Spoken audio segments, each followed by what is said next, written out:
Christmas to the next. I can imagine the little Frenchman bleating with anticipation. They stayed a week. When it was time to say goodbye, her daughter cranked up the tears again because she was upset at leaving her mother in that rambling house in the middle of nowhere. "We have a lovely bedroom waiting for you," she said, throwing herself into a hug that Nives repelled by keeping her arms rigidly by her side, her thoughts repeating, "Good luck with that." She leaned down over the children. They were identical to their father, tawny-haired and taciturn. They had never been able to look their grandmother straight in the eye. They only ever started to loosen up when it was already time to leave. "See what we've come to?" Nives said to herself, planting 2 kisses on the kids' heads, which shone in the new spring light. She held out her hand to her son-in-law. He was a champion of politeness, for sure, but he was a pillar of salt. One of those men you had to stab with a knife before getting any emotion out of them.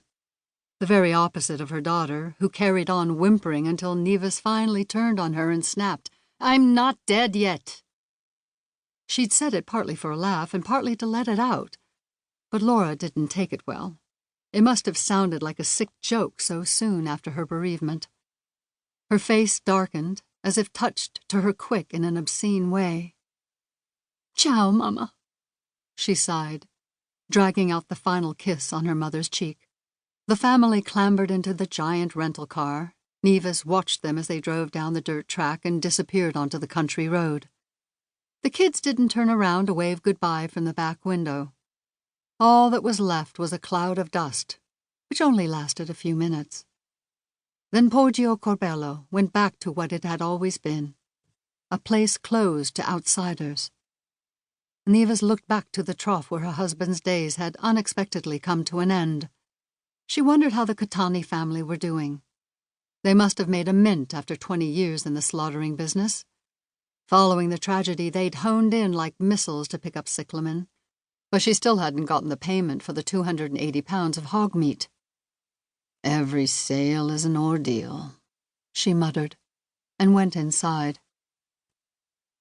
For the first time, she wasn't able to sleep a wink.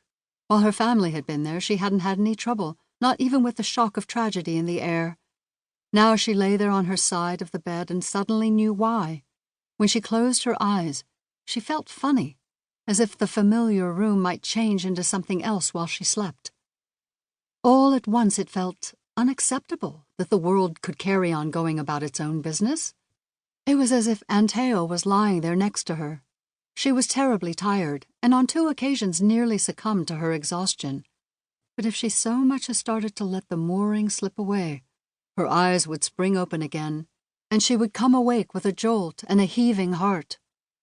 This was compounded by a nauseating sensation, which luckily only lasted a few minutes, of not knowing exactly where she was. Odd as there was really no mistaking it, she had lived on the hillock for just under half a century. There was nothing untoward in that place that could trouble the waters. The old house where she was born, so full of vivid memories, might have put her out of sorts, but that was truly a lifetime ago. It was during the second delirium of twilight sleep that she had a fright. Someone was calling her. She heard her husband's voice clearly as if from the next room, calling, "Nives." A timbre that had punctuated her life day after day from her girlhood to now. She thought about it this way throughout the night, putting on a brave face until she heard the first calls of the sparrows. Anteo watched me grow up, from 20 to over 60. A half-dream that feels like a hallucination is normal enough. I'm no monster. When she went to look at herself in the bathroom mirror, she almost said out loud, "Who the hell is this?" The bad night stayed with her as she did the rounds to check on the animals. She fought back a tremor under her skin. Her side vision was watery. The hutches started shaking as she approached, the rabbits competing madly to be first in line. She went over to the side of the house with her bucket of birdseed and lifted the latch of the chicken coop. The hens gathered into a clucking cloud. Nives went to look for Giacomina, who was always last out because of her right claw, which only had one lumpy nail.